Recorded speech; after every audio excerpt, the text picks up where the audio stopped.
Hello everyone, welcome to your first class with me, teacher Noor Alozi, where I'm going to be teaching you biology, inshallah, and we're going to take it step by step, hand by hand. Today we're going to talk about chapter 1, which is called the biological process, and we're also going to discuss the properties of life, okay? Starting with biological process. Biological process has a scientific method. What do I mean by biological process? It is any experiment that you're going to do, and we're going to talk about the variables in the experiment, how to start your experiment. By experiment, I mean like any simple experiment. It doesn't matter, something that you do in the laboratory, with the teacher, whatever, any simple experiment. Here are the steps that you have to follow in the experiments and how to know your variables if I'm asking about independent, dependent, control, or experimental group. Okay, let's start. So, the first thing that you must do is making an observation. Let's say, for example, you don't know what your experiment is about. So you're going to make an observation. You're going to observe the world around you and find something that you're curious about, or how it happened, or if I do this, what will the result be? Okay, so the first step is making an observation. After that, you're going to ask yourself a question.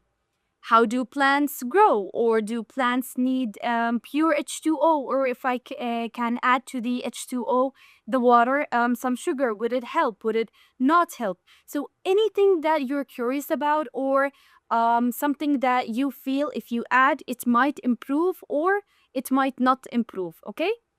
Then you're going to construct a hypothesis. For example, the example that I'm going to take is the one that is here, which is about the beans. Do beans actually need water to grow? Now, we all know that it does need water, but I'm going to make an experiment to prove this fact. Now, remember, hypothesis could be correct, could be wrong. The only way that you can know if your hypothesis is correct or not correct is by making an experiment. So after your hypothesis, after constructing a hypothesis, if I do this, then this will happen. This is the hypothesis. It could be right, it could be wrong. You will never know unless you make your experiment. So after hypothesis, I'm going to perform my experiment, analyze the data that I've got out of this experiment, and last but not least, which is form a conclusion. Conclusion means like everything that happened in a short brief of context, okay? Now, for the quizzes, I think I'm going to first continue, and then we will go back to the quizzes, okay?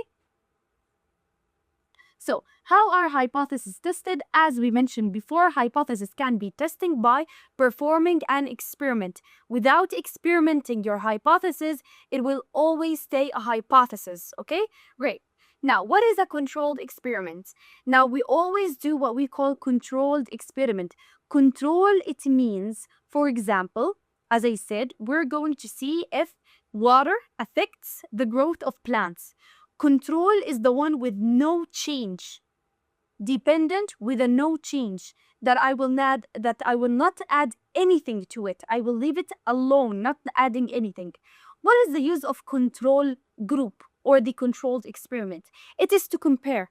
So I can compare between the experimented ones with the control. So I can see if my experiment actually worked or not. So we use the control group for we use it to see if we made any difference or if my experiment made any difference. So we use it for comparison, okay? Great.